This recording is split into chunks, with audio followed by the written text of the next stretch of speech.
अस्सलामुअलैकुम तमाम भाइयों को मेरे चैनल पे खुश आमदीद। तमाम भाइयों का क्या हाल है, ठीक हो? उम्मीद है सब खैरियत से होंगे।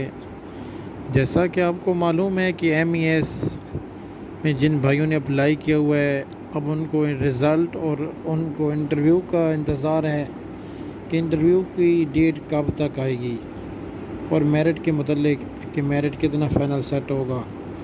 ये तमाम इन्फॉर्मेशन आपको इस वीडियो में मिलेगी।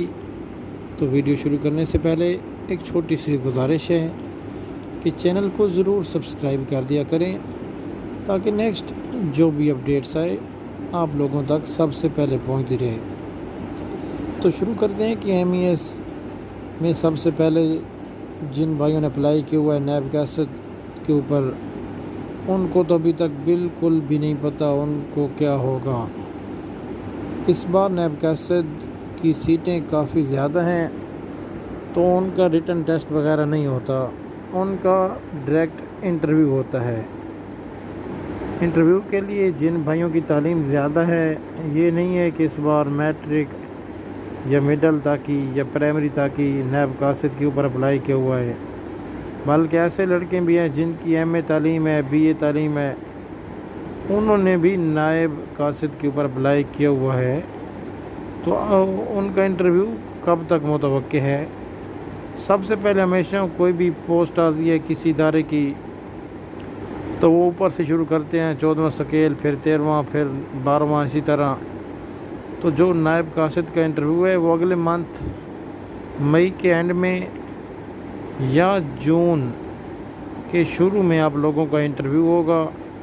आप लोग अपनी तैयारी जारी रखें, दुआ करें, इंशाल्लाह जून के मंथ में ज़्यादा चांसेस हैं आप लोगों का इंटरव्यू होगा।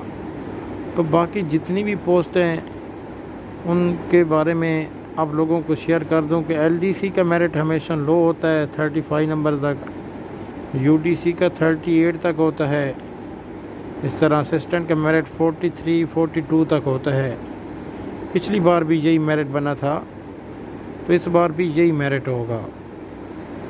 बाकी इंशाल्लाह आप लोगों का जो इंटरव्यू है LDC, UDC, असिस्टेंट, बाकी जितनी भी ऊपर स्केल वाली सीटें हैं, जो आप लोगों का इंटरव्यू है वो 10 तारीख से स्टार्ट होगा। ईद उल फितर के बाद आप लोगों का इंटरव्यू स्टार्ट होगा। बाकी जिन भाइयों का अभी तक कोई इन्फॉर्मेशन नहीं है या कोई किसी किस्म का सवाल पूछना चाहता है, तो वो ज़रूर कमेंट्स कर दिया करें, आप लोगों को जवाब मिल जाएगा। तो आइंदा वीडियो तक अल्लाह हाफिज़। अपना बहुत सारा ख्याल रखें, दुआओं में याद रखें। फ़ी अमान अल्लाह।